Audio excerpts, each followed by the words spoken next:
जय जिनेन्द्र प्रणाम।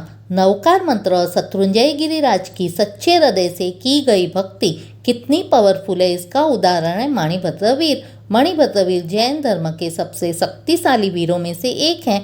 उन्हें जैन धर्म का संरक्षक देव तथा भक्तों की मनोवांछित तुरंत पूर्ण करने वाला माना जाता है। आप कहोगे यह सब तो हमें पता है, लेकिन आज हम जानेंगे माणिकसा मणिभद्र कैसे बने। वो क्या पावर था जिसने माणिकसा को मणिभद्र बनाया।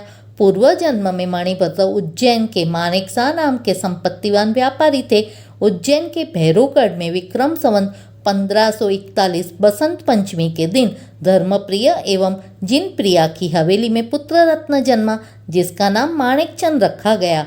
हवेली में पद्मावती माता का गृह चैत्य था। युवा अवस्था में आते माणिकसा का विवाह आनंदवती के साथ किया गया। माणिक प्रतिदिन जिन पूजा वगैरह करते थे, किंतु एक समय लोकशाह पंथ के साधुओं के संपर्क में आकर माणिकसा मूर्ति पूजा से विमुख हो गए। उनकी धर्मपरायण माता इससे अत्यंत दुखी हो गई। जब तक माणिक सन्मार्ग पर नहीं आते उन्होंने घी का त्याग दिया। 6 महीने बीत गए। उज्जैन नगरी के बाहर उद्यान में आचार्य हेम विमल सूरी जी पधारे। माता के आग्रह से माणिक आचार्य श्री के पास आए। आचार्य जी को कार्यकुशल ध्यान में देख उनकी परीक्षा करने माणिक ने जलती हुई लकड़ी से उनकी दाढ़ी जलाई। फिर भी आचार्य जी ने उन्हें क्षमा कर दिया। माणिक नतमस्तक हो गए। आचार्य जी ने मूर्ति पूजा संबंधी समस्त शंकाओं का समाधान किया। माणिक फिर से 12 व्रतधारी श्रावक बन गए। आचार्य जी विहार कर आगरा पधारे। संयोग से व्यापार हेतु माणिकसा को भी आगरा जाना हुआ। हाँ, गुरुदेव के मुख से शत्रुंजय तीर्थ की महिमा सुन माणिक ने संकल्प किया, जब तक शत्रुंजय तीर्थ की यात्रा नहीं करूंगा अन्न जल का त्याग है। आगरा से ही वे शत्रुंजय की यात्रा को निकल पड़े। मगरवाड़ा के घने जंगलों में डाकुओं ने उन्हें व्यापारी समझकर घेर लिया। माणिक के चित्त में शत्रुंजय महातीर्थ और मुख में नवकार महामंत्र का जाप था।